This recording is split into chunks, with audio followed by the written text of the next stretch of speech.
Qual o maior benefício de você realizar um teste funcional como esse, um teste integral, com seus pacientes? Primeira coisa, parâmetro objetivo.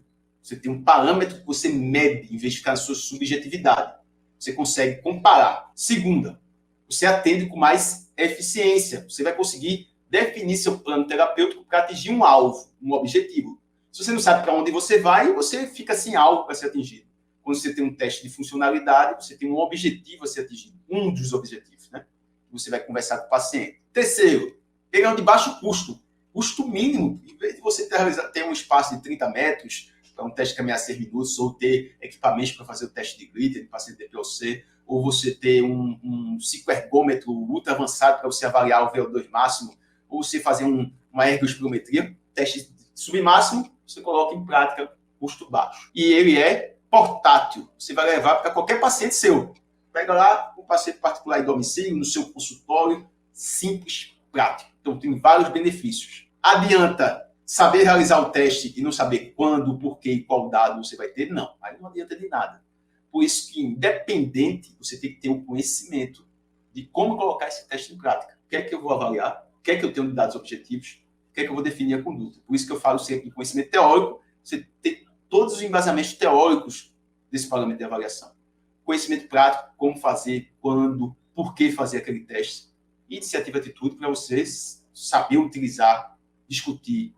Através disso vão ser os pilares do seu raciocínio fisioterapêutico dentro da área da fisioterapia respiratória, dentro da área da fisioterapia e terapia intensiva. Vamos mais para um caso clínico.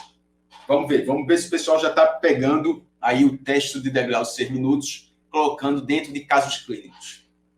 Paciente com doença pulmonar obstrutiva crônica, MRC de dispneia 3, 70 anos, em uso de catéter de oxigênio, 2 litros por minuto em domicílio, apresenta força muscular através de uma escala de MRC 5. Tem um hand grip do sexo masculino no paciente de 15 kg força. Consegue fazer o sentar e levantar 5 repetições com tranquilidade. Lúcido orientado, e você vai avaliar esse paciente em domicílio. É um paciente particular seu. Você vai lá em domicílio, fez a avaliação, inspeção, palpação, avaliou força muscular, PI máxima, 50% do predito, PI máxima reduzida. Tem apresentando um pico de fluxo respiratório reduzido também, mas acima de 270 litros por minuto. Então, ele consegue fazer uma terapia obstrutiva, consegue realizar o HUF.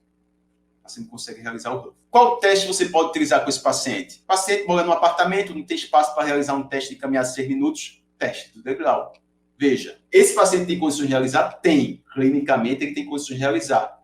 Ah, mas o catéter de oxigênio, ele está com suporte de oxigênio, uma contraindicação para o teste de degrau 6 minutos? Não. Ele vai fazer com teste com catéter. Só que você vai ter que observar se tem queda de saturação. Observar se o paciente consegue realizar o teste realmente. Por isso que é um teste submáximo.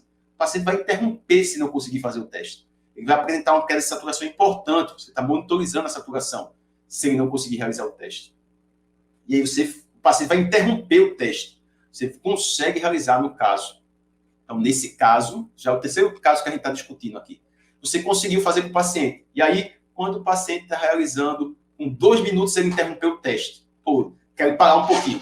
O paciente pode parar, aguardar, voltar. E você continua marcando o tempo continua. Parou em 2 minutos, o tempo continua. Você vai somar a quantidade de degraus que ele subiu. Então, com 2 minutos, ele tinha subido 40 degraus.